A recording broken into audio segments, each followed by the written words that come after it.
Welcome to ജോളിസ് കുലീന. ഞാനിന്ന് മുരിങ്ങയില പൂവ് കൊണ്ടുള്ള ഒരു തോരനാണ് വെക്കാൻ പോകുന്നത്. അറിയില്ല, മുരിങ്ങയുടെ പൂവ് 2-3 ദിവസമായിട്ട് പൊഴിഞ്ഞ് വീണത് ഞാൻ കളക്ട് ചെയ്ത് വെച്ചിരുന്നു. അതുകൊണ്ടൊരു തോരനാണ് വെക്കാൻ പോകുന്നത് കേട്ടോ. അപ്പോൾ എണ്ണ ഒഴിച്ചിട്ടുണ്ട്. അതിലേക്ക് കുറച്ച് കടുകിടുക.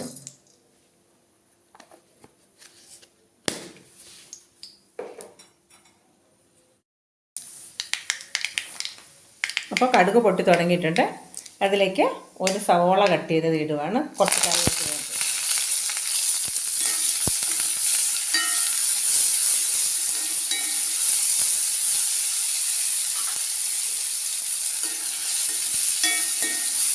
3 കൊച്ചു പച്ചമുളക് കട്ട് ചെയ്തു.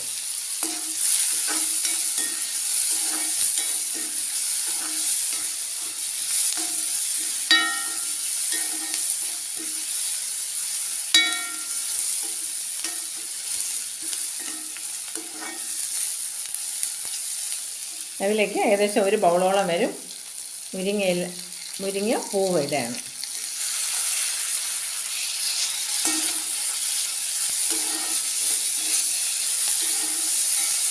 മുരിങ്ങ ഇലയുടെ ഗുണങ്ങൾ നമുക്ക് എല്ലാവർക്കും അറിയാവുന്നതാണല്ലോ. വളരെ ഗുണമുള്ള ഒരു ഇതാണ് മുരിങ്ങ ഇല. അപ്പോൾ അതിൻ്റെ പൂവാകുമ്പോൾ അതും അതുപോലെ തന്നെയാണ്. ഇപ്പോൾ ചൂട് സമയമായത് കൊണ്ടാണ് കുറേ പൂവ് ഇങ്ങനെ പൊഴിഞ്ഞു പോകുന്നുണ്ട്. അപ്പോൾ അതിനെ എടുത്തിട്ട് തോരൻ വെക്കാമെന്ന് വിചാരിച്ചിട്ടാണ് ഉണ്ടാക്കുന്നത്.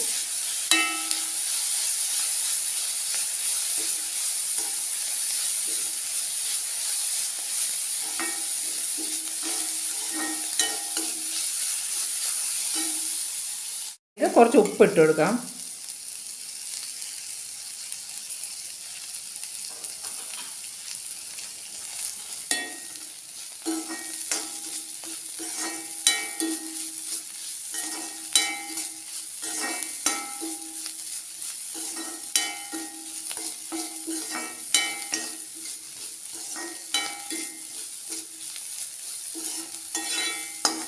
സവോളയും പച്ചമുളകും മുരിങ്ങയിലെല്ലാം നന്നായിട്ട് വഴറ്റി വന്നിട്ടുണ്ട്.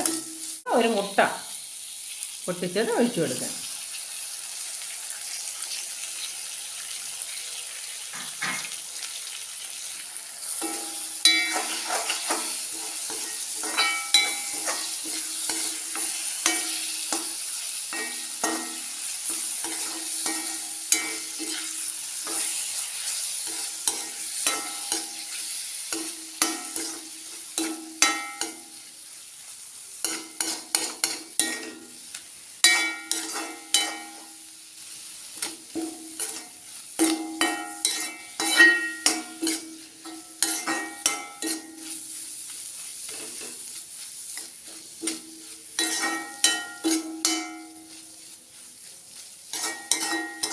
കുറച്ച് സമയം മതി മുരിങ്ങ പൂവ് നമുക്കിങ്ങനെ തോരൻ വെച്ചെടുക്കാനായിട്ട്. വളരെ കുറച്ച് സമയം മതി. സാധാരണ ഈ മുരിങ്ങപ്പൂവ് തോരൻ വെക്കുമ്പോൾ മുട്ടയും കൂടെ ചേർക്കാറുണ്ട്. അപ്പം മുട്ടയും മുരിങ്ങയിലയും സവോളയെല്ലാം നന്നായിട്ട് വഴറ്റി എടുത്തിട്ടുണ്ട്.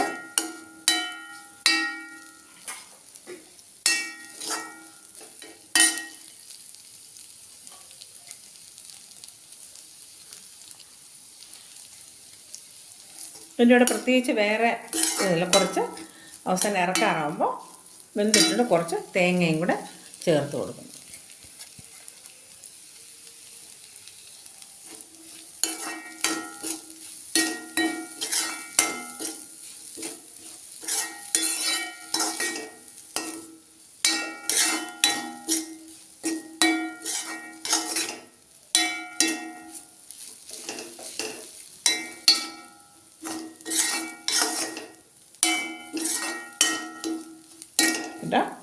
അപ്പോൾ